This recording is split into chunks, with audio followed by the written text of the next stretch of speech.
kok tidak melihat ada relevansinya ke sana ya.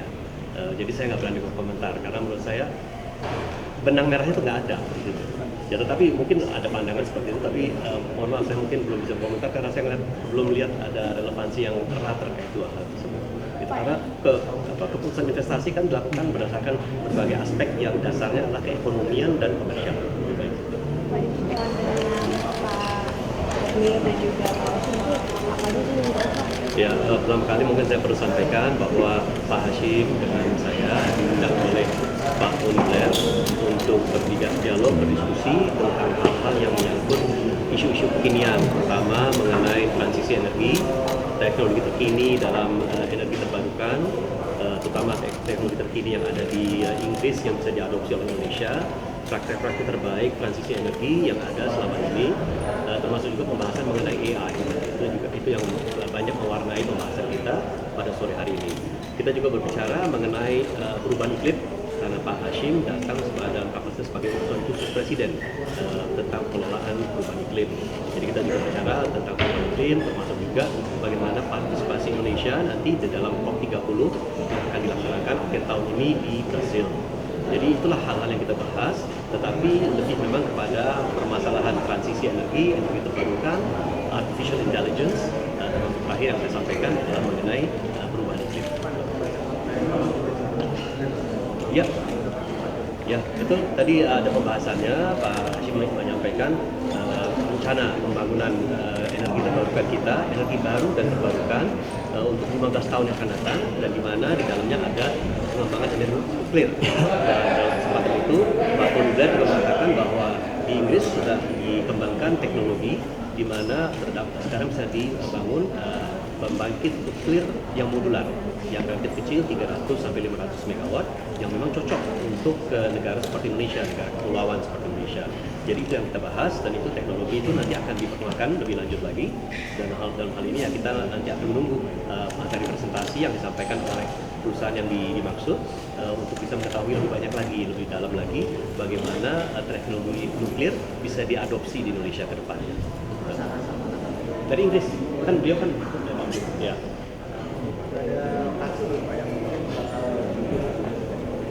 Sampai saat ini belum ada yang ditetapkan, tetapi dari hasil penelaahan yang sudah dilakukan selama ini, ada dua lokasi yang memang menjadi lokasi preferensi untuk pembangunan pembangkit nuklir, yaitu satu di Kalimantan Barat, satu lagi di Bangka Belitung. Tetapi kepastiannya pengembangannya bagaimana nanti kita akan lihat, karena RUPTL 2025-2034 kan masih dalam proses penyelesaian. Di dalam RUPTL itu rencananya nanti ada 1 gigawatt nuklir yang akan dikembangkan.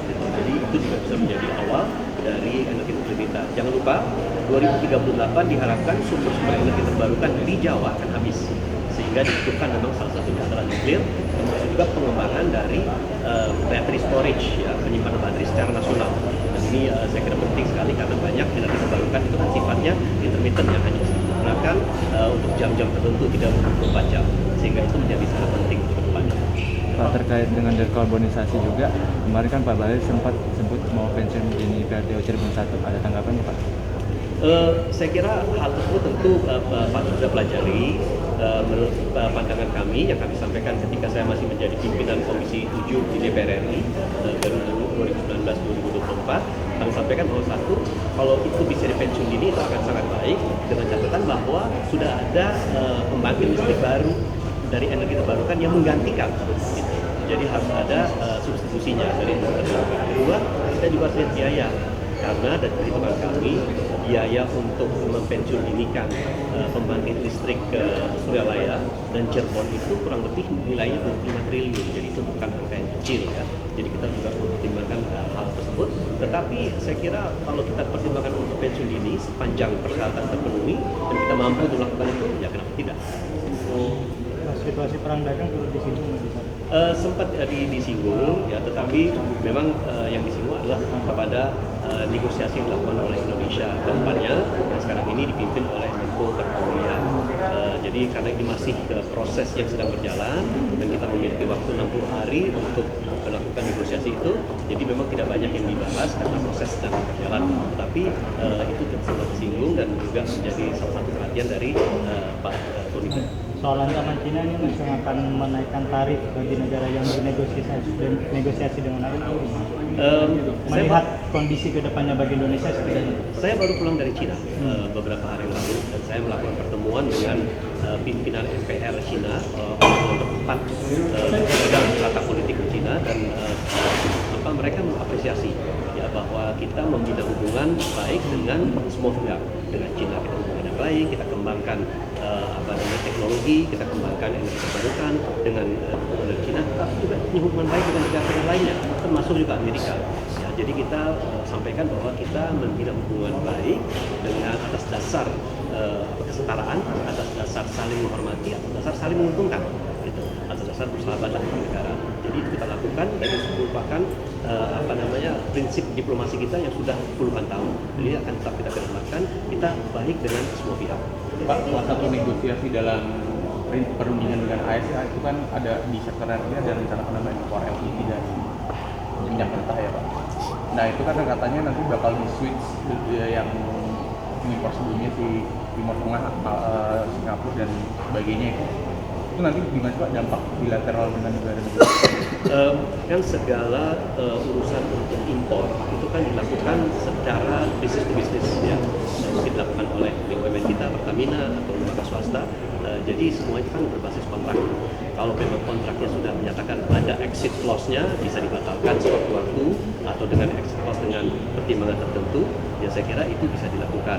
Ya, apalagi Indonesia kan bebas untuk mencari sumber energinya dari manapun saja, ya, dengan catatan tentu energinya itu adalah energi yang memang bisa kita andalkan, ya, kemudian harganya juga ekonomis.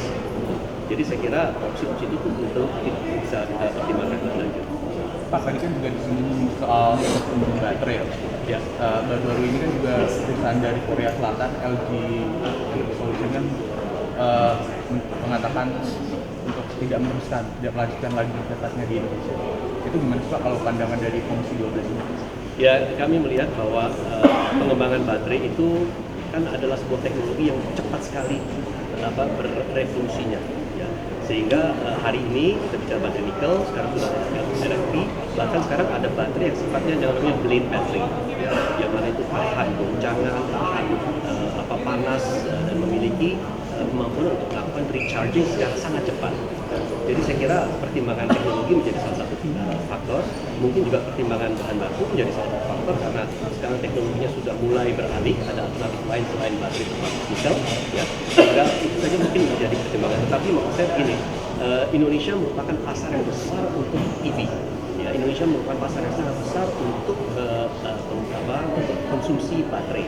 Tetapi Indonesia juga merupakan salah satu basis produksi nantinya untuk mengekspor baterai.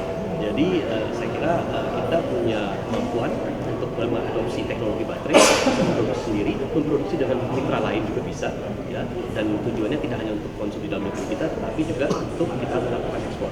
Jadi saya kira pertimbangan-pertimbangan itu yang perlu kita kaji lebih lanjut lagi untuk melihat sejauh mana nanti teknologi baterai kita mau kita kembangkan.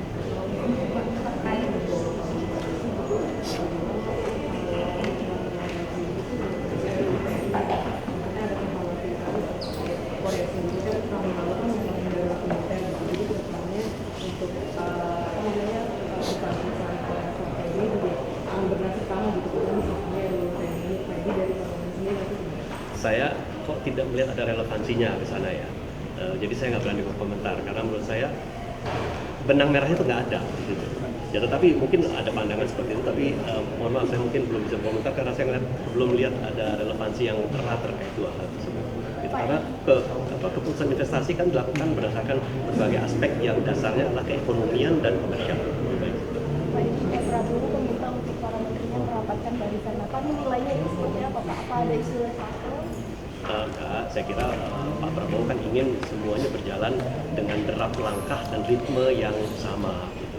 Saya kira itu adalah bagian dari instruksi Presiden pada para pembantunya agar mereka bekerja seirama, selangkah dan secara koordinatif. Karena sangat lazim dimanapun seorang kepala negara pasti menghendaki para pembantunya melaksanakan hal tersebut. Ya, baik, terima kasih ya, terima kasih.